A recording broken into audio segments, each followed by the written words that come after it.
ओम शांति। आज मीठे प्यारे बाप दादा शिव बाबा कहते हैं, मीठे बच्चे, तुम्हें भारत को और पूरे विश्व को सुखमय दुनिया बनाने के लिए तुम्हें तन मन धन से बाबा के श्रीमत पर चल सच्ची रूहानी सेवा करना पड़ेगा। और जो भी हो रहा है मेरे साथ या चारों ओर, इसमें से तुम कब बेफिक्र बन सकते हो, कैसे बेफिक्र रह सकते हो? जब तुम बाबा की शिक्षा, ड्रामा का ज्ञान एक्यूरेट समझ अपने बुद्धि में रखोगे, धारण करोगे, तभी ही तुम बेफिक्र बादशाह बन सकते हो।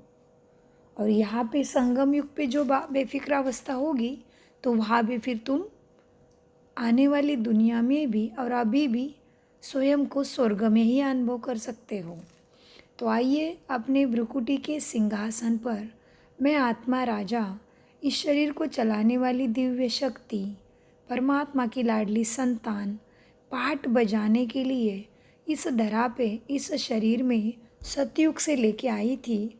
अभी मेरा पिता मुझे मिला है और वो मुझे सत्य गति के लिए सतबुद्धि मुरली के रूप में दे रहा है। इसीलिए देखिए आज की मधुर मनमोहक सारे दुखों को हरने वाली मुरली। आज है 20/2/2024। ओम शांति। बाप दादा मधुबन से महावाक्य है, मीठे बच्चे, तुम्हें तन मन से सच्ची रूहानी सेवा करनी है। रूहानी सेवा से ही भारत गोल्डन एज बन जाएगा। प्रश्न, बेफिक्र रहने के लिए सदा कौन सी बात तुम्हें याद रखनी है? तुम बेफिक्र कब रह सकेंगे? उत्तर, बेफिक्र रहने के लिए सदा याद रहे कि यह ड्रामा बिल्कुल एक्यूरेट बना हुआ है। जो भी ड्रामा अनुसार चल रहा है यह बिल्कुल एक्यूरेट है, परंतु अभी तुम बच्चे बेफिक्र नहीं रह सकते। जब तुम्हारी कर्मातीत अवस्था हो तब तुम बेफिक्र बनेंगे। इसके लिए योग बहुत अच्छा चाहिए। योगी और ज्ञानी बच्चे अभी छिप नहीं सकते। ओम शांति। बाबा कहते, योगी और ज्ञानी बच्चे इस दुनिया के भीड़ में से छिपेंगे नहीं। वो सच्चे हीरे बन श्रीमत अनुसार अपने को बाप के शिक्षा अनुसार ऐसे फरिश्ते बन के सबके साथ व्यवहार करेंगे। सेवा में निरंतर लग के अपने बाबा के पढ़ाई में, इस सदगति की पढ़ाई में चारों सब्जेक्ट में नंबर 1 बनेंगे। तो ज्ञानी बच्चे छिप नहीं सकते। बाबा कहते हैं ओम शांति। पतित पावन शिव भगवान वाचा, बाप ने समझा दिया है कि देहधारी मनुष्य को कभी भगवान नहीं कहा सकता। नहीं कह सकते देहधारी मनुष्य को भगवान। मनुष्य यह भी जानते हैं कि पतित पावन भगवान ही है, एक भगवान है। श्री कृष्ण को पतित पावन नहीं कहेंगे। बेचारे मनुष्य बहुत कंफ्यूज, मूंझे हुए हैं। भारत में जब सूत मूंझ जाता है तब शिव बाबा को आना ही पड़ता है। बाप के बिना उसे कोई सुलझा भी नहीं सके। वही पतित पावन शिव बाबा है जिसको सिर्फ तुम बच्चे ही तीसरे नेत्र से जानते हो, सो भी नंबरवार पुरुषार्थ अनुसार। भल यहाँ बैठे हैं, रोज सुनते हैं, तो भी ध्यान में यह नहीं आता कि हम शिव बाबा के पास बैठे हैं। वह इसमें ब्रह्मा में विराजमान है। यह कहीं कहीं को नहीं समझ में आता, इसलिए नंबरवार तुम भी सब जानते हो। तो बाबा कहते हमको पढ़ा रहा है। शिव बाबा इनके अंदर विराजमान हो हमको पढ़ा रहा है। यह भी सबके समझ में या सबके ध्यान में एक जैसा नहीं आता। बाबा कहते शिव बाबा हमको पढ़ाते हैं, पावन बना रहे हैं, युक्तियाँ बतला रहे हैं। यह भी नंबरवार पुरुषार्थानुसार बच्चे समझते हैं। तुम सुदर्शन चक्रधारी बन रचता और रचना की नॉलेज पाकर काम को जगत जीत बनते हो। क्या कहा बाबा ने? तुम सुदर्शन चक्रधारी बन रचता और रचना की नॉलेज पाकर काम को जगत जीत बनते हो। तो वह बाप पतित पावन भी ठहरा, नई रचना का रचता भी ठहरा। अभी बेहद का राज्य पाने के लिए तुम पुरुषार्थ करो। हर एक समझते हैं हम शिव बाबा से राज्य भाग्य ले रहे हैं। यह भी यथार्थ रीति सभी समझ नहीं सकते। कोई थोड़ा जानते, कोई तो बिल्कुल ही नहीं जानते। शिव बाबा तो कहते हैं बच्चे मैं पतित पावन हूँ। मेरे से अगर कोई आकर पूछे तो मैं अपना परिचय दे सकता हूँ। हाँ, तुमको भी तो बाप ने अपना परिचय दिया है ना। शिव बाबा कहते हैं मैं साधारण तन में प्रवेश करता हूँ। यह साधारण तन है, झाड़ के अंत में खड़ा है, पतित दुनिया में खड़ा है। अगर फिर नीचे तपस्या कर रहे हैं, इनको भी तपस्या शिव बाबा सिखलाते हैं। शिव बाबा राजयोग इनके द्वारा ही तुम्हें सिखलाते हैं। इनको माना ब्रह्मा बाबा को, इनको भी तपस्या शिव बाबा सिखला रहे हैं। शिव बाबा राजयोग शिव बाबा सिखलाते हैं। नीचे आदिदेव, ऊपर में आदिनाथ ब्रह्मा है। तुम आदिनाथ माना आदिनाथ, हम आदि अनादि आत्माओं का मालिक, नाथ पिता शिव बाबा, तो आदिदेव ब्रह्मा। तो बाबा कहते हैं नीचे आदिदेव, ऊपर में आदिनाथ। तुम बच्चे समझा सकते हो हम ब्राह्मण शिव बाबा की संतान हैं। तुम भी शिव बाबा के बच्चे हो, परंतु उसको जानते नहीं। भगवान एक है, बाकी सब आत्माएं भाई भाई ब्रदर्स है। बाप कहते हैं मैं अपने बच्चों को ही पढ़ाता हूँ। जो मुझे पहचानते हैं उन्हों को ही पढ़ाकर देवता बनाता हूँ। भारत ही स्वर्ग था, अब नरक बना है। जो काम को जीतेगा वही अभी जगत जीत बनेगा। मैं गोल्डन वर्ल्ड की स्थापना कर रहा हूँ। अनेक बार ये भारत गोल्डन एज में था, फिर आयरन एज में आया। यह चक्र है, इसको कोई नहीं जानते। रचता और रचना के आदि मध्य अंत को कोई जानते नहीं। मैं परमपिता परमात्मा शिव बाबा नॉलेजफुल हूँ। यह तुम्हारी एम ऑब्जेक्ट है लक्ष्मी नारायण।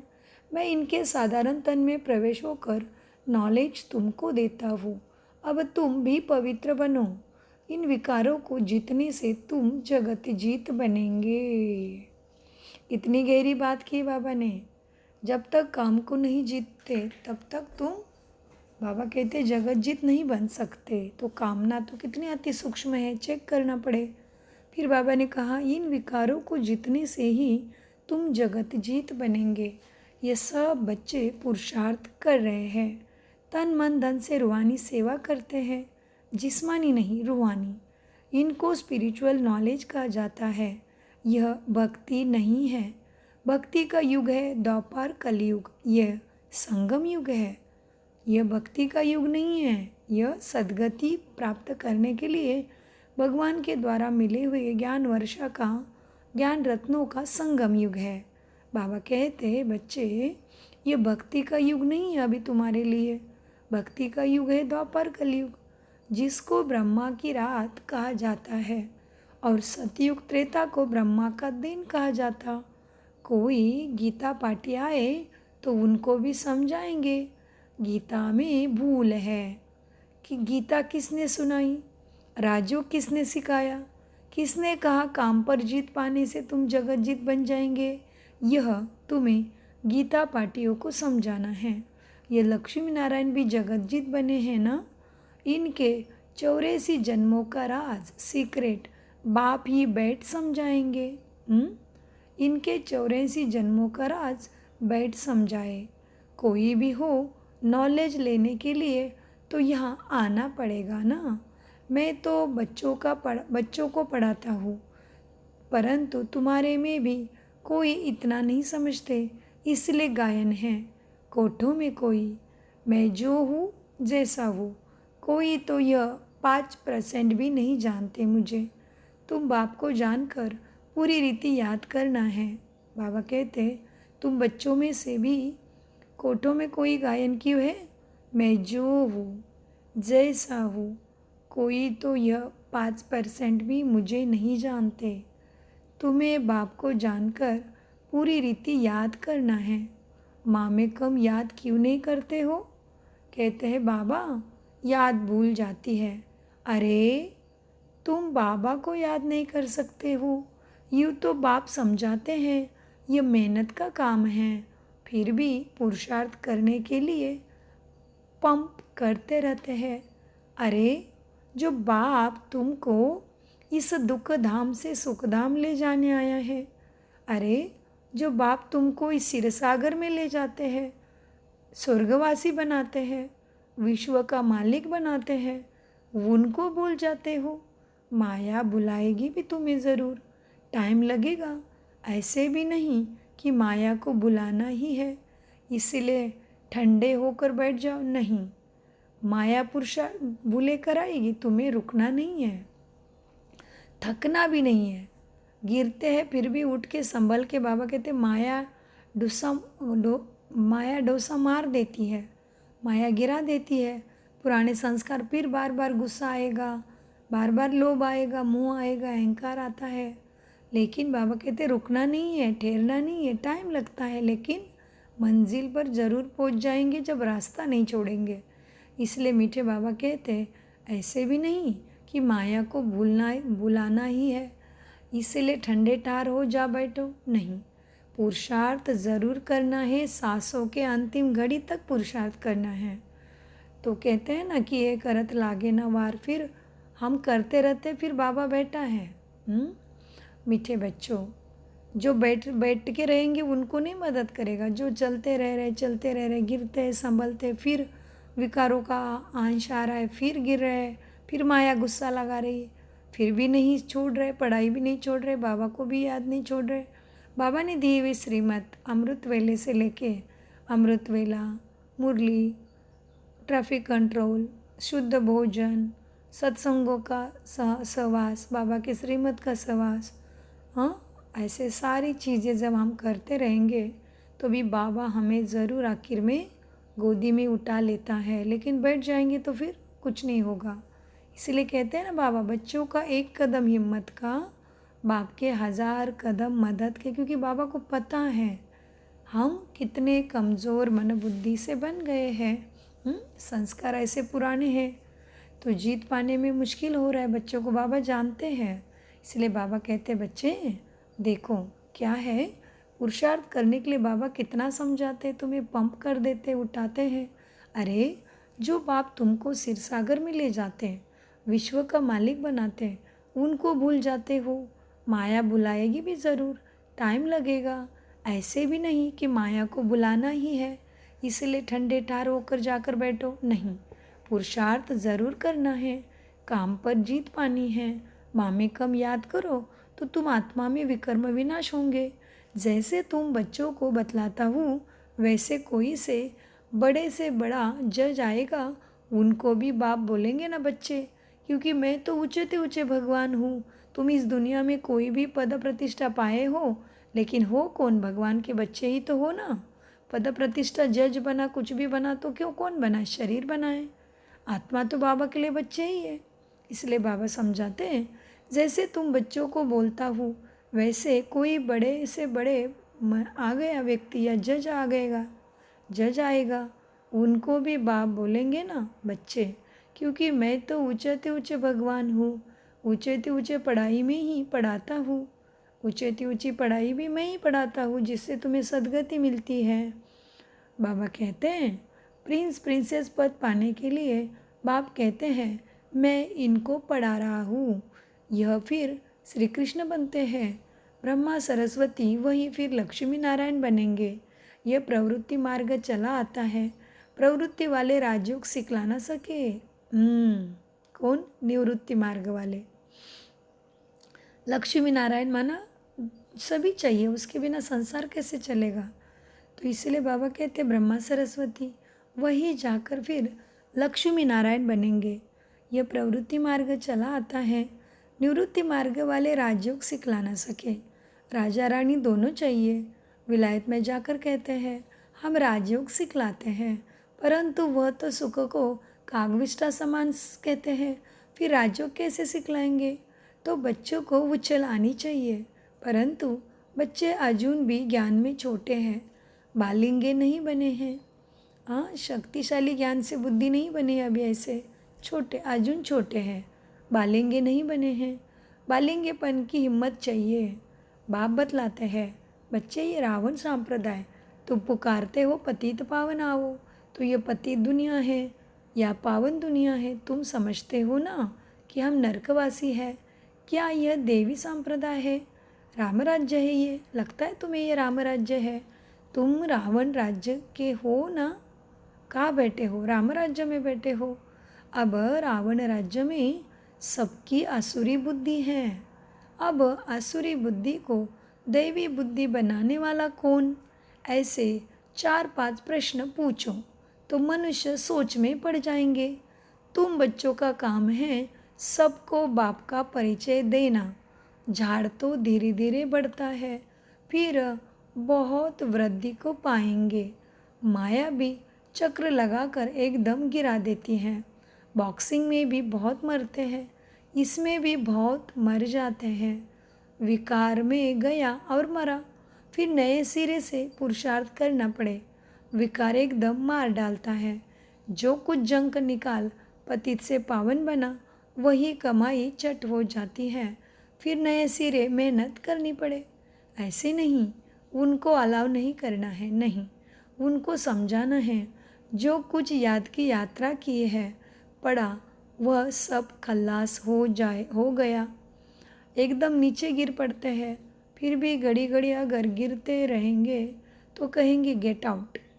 1-2 बारी आजमाया जाएगा, 2 बारी माफ़ी मिले, फिर केस होपलेस हो जाता है। माना होपलेस, माना कोई आशा नहीं रख सकते फिर ऐसे मनुष्य से। इसलिए बाबा फिर अभी क्या बन गए? धर्मराज बन गए। देखो कैसे बताया अभी।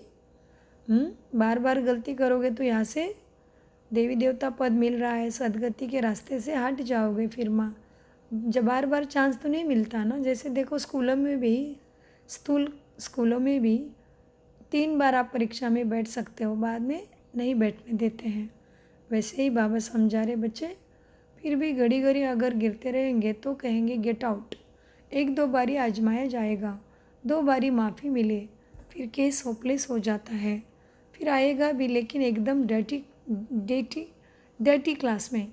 बेट में तो ऐसे कहेंगे ना, जो बिल्कुल कम पद पाते हैं उनके कहेंगे डर्टी क्लास, मतलब छोटे क्लास है। एकदम परमात्मा के सामने, परमात्मा की आज्ञा का पालन नहीं किया तो डर्टी क्लास, माना उतरती कला वाला, कम कला वाला क्लास। तो बाबा कितना रमणीक तरीके से इंग्लिश शब्द यूज़ करते हैं, क्योंकि डर्टी का हिंदी बहुत गहरा ये होता है, गंदा लगेगा सुनने में। तो बाबा कहते हैं फिर आएगा भी, लेकिन एकदम डर्टी क्लास में। बेट में तो कहेंगे ना, जो बिल्कुल कम पद पाते हैं उनको कहेंगे डर्टी क्लास। दास दासिया चांडाल प्रजा में जाकर नौकर चाकर सब बनते हैं ना। बाप तो जानते हैं मैं इनको पढ़ा रहा हूँ, हर 5,000 वर्ष के बाद पढ़ाता हूँ। वो लोग लाखों वर्ष कह देते हैं, आगे चलकर यह भी कहने लग पड़ेंगे कि बराबर 5,000 वर्ष की बात है। वही महाभारी लड़ाई है, परंतु याद की यात्रा में रह नहीं सके, दिन प्रतिदिन टू लेट हो जाएंगे। गाया भी जाता है, बहुत थक गई, बहुत गया, अभी थोड़ी रही। अभी तो हम समझ सकते ये मुरली है 60 साल पहले साकार, अभी तो 88 साल हो गए भगवान आके, तो क्या बचा होगा सोचो। और देर करेंगे तो फिर क्या कहाँ मिलेगा बताओ। तो बाबा कहते हैं बच्चे क्या है, वो है ही महाभारत लड़ाई, परंतु याद की यात्रा में न रह सके, दिन प्रतिदिन तू लेट हो जाएंगे। गाया भी जाता है, बहुत गई थोड़ी रही। ये सब इस समय की बातें हैं, बाकी थोड़ा समय है पावन बनने में। लड़ाई सामने खड़ी है, अपने दिल से पूछना है, हम याद की यात्रा पर है। जब कोई नया आता है तो बच्चों को फॉर्म ज़रूर भरना है। जब वो फॉर्म भरे तब उनको समझाया जाए। अगर किसको समझाना ही नहीं है, किसको समझना ही नहीं है, तो फॉर्म ही क्या भरेगा। ऐसे तो ढेर आते हैं। बोलो, बाप को पुकारते हो, पतित पावन आओ, तो ज़रूर ये पतित दुनिया है। तब तो कहेंगे कि अगर आकर पावन बनाओ, तब तो कहेंगे कि आकर पावन बनाओ। फिर कोई बनते हैं, कोई नहीं बनते हैं। बाप के पास पत्र तो ढेर आते हैं, सब लिखते हैं शिव बाबा केयर ऑफ ब्रह्मा। शिव बाबा कहते हैं मैं साधारण तन में प्रवेश करता हूँ, इनके 84 जन्मों की कहानी सुनाता हूँ, और कोई भी मनुष्य रचयिता और रचना के आदि मध्य अंत को नहीं जानते हैं। अब बाप ही तुमको बाबा कहते बाप ही रहम दिल है। अब बाप ने ही तुमको बताया है। ये चित्र आदि भी बाबा ने दिव्य दृष्टि देकर बनवाए हैं। बाबा कहते ये चित्र साधारण नहीं है, ये दिव्य दृष्टि से बने हैं। बाबा तुम आत्माओं को ही पढ़ाते हैं। आत्माएं झट अशरीरी हो जाती है, इस शरीर से अपने को अलग समझना है। बाबा कहते बच्चे देह अभिमानी बनो और शरीरी भव। मैं आत्मा को पढ़ाता हूँ, यह मेला है आत्मा और परमात्मा का, इसे संगम का मेला कहा जाता है, इसलिए तुम देही अभिमानी बनो। बाबा कहते बच्चे देही अभिमानी भव अशरीरी भव। बाकी कोई पानी की गंगा पावन नहीं बनाती। साधु संत ऋषि मुनि आदि सब जाते हैं स्नान करने।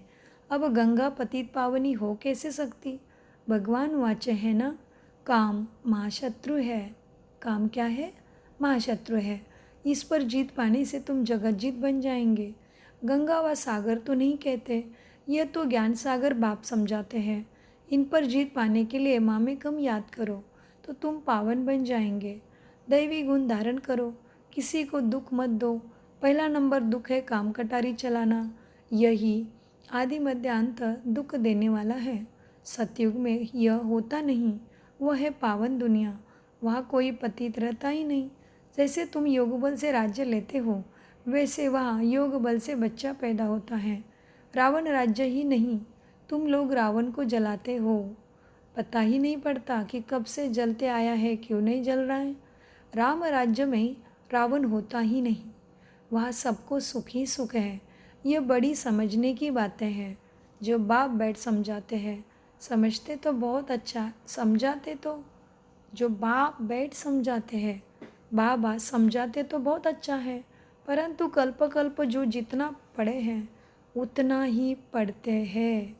पुरुषार्थ में सारा मालूम पड़ जाता है। स्थूल सेवा का भी सब्जेक्ट है, मनसा नहीं तो वाचा, नहीं तो कर्मणा। वाचा तो बहुत सहज है, पहले है मनसा अर्थात मन मना भव, याद की यात्रा में रहना। अपने को आत्मा समझ बाप को याद करना है, बाबा से शिक्षा लेना है। बहुत है जो बाप को याद नहीं कर सकते। ऐसे नहीं कहेंगे कि ज्ञान को याद नहीं कर सकते, बाप को याद नहीं कर सकते, मामे कम याद नहीं कर सकते। याद नहीं करेंगे तो आत्मा में ताकत कैसे मिलेगी। बाप सर्वशक्तिमान हैं, उनको याद करने से शक्ति आएगी आत्मा में। इसको ही जौहर कहा जाता है। बाप के याद से ही मन में शक्ति आएगी, बुद्धि में धारणा होगी। बाबा कहते हैं इसको ही जौहर कहा जाता है। कर्मना भी कोई अच्छी करे तो पद मिले, कर्मना भी नहीं करते तो फिर पद भी क्या मिलेगा। सब्जेक्ट होती है ना, यह है गुप्त समझने की बातें। वो लोग योग योग करते रहते हैं परंतु समझते नहीं। योग से तुम विश्व की बादशाही लेते हो। योग बल से ही वहाँ बच्चा पैदा होता है। यह भी किसी को पता नहीं है। तुमको समझाया जाता है, फिर भी आधा कल्प के बाद तुम माया के मुरीद चेला बन जाते हो। फिर माया तुमको अभी भी नहीं छोड़ती है। अब तुमको शिव बाबा के मुरीद बनना है, कोई भी देहधारी की मुरीद नहीं बनना है। भाई बहन भी अब कहा जाता है, पवित्र बनने के लिए भाई बहन कहा जाता है। फिर तो उससे भी ऊपर, इससे भी तुम्हें ऊपर जाना है। क्या सभी को, सभी आत्मा को भाई भाई ही समझना है। भाई बहन की दृष्टि भी अभी नहीं रखनी है। भाई बहन की दृष्टि भी क्यों रख बाबा ने दी है? क्योंकि बाबा कहते भाई बहन भी आप कहा जाता है पवित्र बनने के लिए, लेकिन फिर तो उससे भी ऊपर जाना है। भाई भाई समझना, भाई बहन की दृष्टि भी नहीं। बाबा अभी पूरा इस मास में ही भाई भाई की दृष्टि से ही हमें पक्का करा रहे कि भाई बहन का नाता भी अभी अपवित्र होने लगा है। इसलिए जितनी उतरती कलाएँ देखो, ये मुरली चली है 60 साल पहले, तो भगवान को सब कुछ पता है, इसलिए आज भी उतनी ही लागू होती है। देखो अभी तो बहुत बुरा हाल है घरों घरों में, तो कितनी लागू होती है बताओ। तो बाबा ने 60 साल पहले बोला हुआ आज लागू हो रहा है, तो कितनी कमाल की बात है बताओ। बाबा कहते बच्चे अभी भाई भाई समझना है, क्योंकि भाई बहन की दृष्टि भी नहीं है अभी। ड्रामा अनुसार जो कुछ चलता है बिल्कुल एक्यूरेट है। ड्रामा बहुत एक्यूरेट है। बाप तो बेफिक्र है, इनको तो फिक्र ज़रूर रहेगा। फिक्र तब रहेंगे, बाबा कहते बेफिक्र तब रहेंगे जब कर्मातीत अवस्था होगी, तब तक कुछ ना कुछ होता है। योग अच्छा रह चाहिए। बाबा कहते ड्रामा अनुसार जो कुछ चलता है बिल्कुल एक्यूरेट। ड्रामा बहुत एक्यूरेट है। बाप तो बेफिक्र है, इनको तो फिक्र ज़रूर हो रहेगा। बेफिक्र तब रहेंगे जब कर्मातीत अवस्था होगी, तब तक कुछ ना कुछ होता है। योग अच्छा चाहिए। ये पैराग्राफ बार बार हमें मन में रिपीट करना पड़ेगा, क्योंकि आज बाबा ने एकदम धर्मराज वाली मुरली चलाई। बाबा ने कहा बच्चे बार बार गलती करोगे, बार बार देहाभिमान में विकारों में आओगे, तो यहाँ से क्या किया जाएगा? आउट, नापास किया जाएगा। पढ़ाई में नहीं बैठने का भाग्य नहीं मिलेगा बाबा के पास। बाबा कहते हैं बच्चे ड्रामा अनुसार जो कुछ चलता है बिल्कुल एक्यूरेट है। ड्रामा बहुत एक्यूरेट है। बाप तो बेफिक्र हैं, इनको तो फिक्र ज़रूर रहेगा। बेफिक्र तब रहेंगे जब कर्मातीत अवस्था होगी। ब्रह्मा की बात बता रहे बाबा। ब्रह्मा बाबा को इतना बड़ा यज्ञ चलाना है, तो सोचो आज हमें 2 मनुष्यों का घर चलाना है तो भी क्या हो रहा है, दिन रात उसमें ही लगना पड़ रहा है। तो सोचो बाबा को तो पूरा विश्व का, आत्माओं को परमात्मा का बनाना है। तो ब्रह्मा बाबा की जीवन को पलटाने वाली कहानी बुक पढ़ो तो हमें पता चलेगा ब्रह्मा बाबा ने कैसा इतनी बड़ी जिम्मेवारी को पार करते हुए भी कर्मातीत अवस्था को प्राप्त किया। बाबा कहते ड्रामा अनुसार जो कुछ चलता है बिल्कुल एक्यूरेट। ड्रामा बहुत एक्यूरेट है। बाप तो बेफिक्र है, इनको तो फिक्र ज़रूर रहेगा। बेफिक्र तब रहेंगे जब कर्मातीत अवस्था होगी, तब तक कुछ ना कुछ होता है। योग अच्छा चाहिए। योग के लिए बाबा अब जोर देते हैं। इसके लिए कहते घड़ी घड़ी भूल जाते हैं, बाप उलाहना देते हैं। जो बाप तुमको इतना खजाना देते हैं उनको तुम भूल जाते हो। कितनी क्या हो गई है बुद्धि। बाबा कहते हैं बाप तुम्हें उलाहना देते हैं कि जो बाप तुमको इतना ऊंचा खजाना देते हैं उनको तुम भूल जाते हो। बाप जानते हैं किस में ज्ञान है, किस में नहीं है। ज्ञानी कभी चुप नहीं रहेगा, वह जट सर्विस का सबूत देगा। तो यह सब समझने की बातें हैं। अच्छा, मीठे मीठे से खिले दे बच्चों प्रति माता पिता बाप दादा का याद प्यार और गुड मॉर्निंग। रूहानी बाप के रूहानी बच्चों को नमस्ते।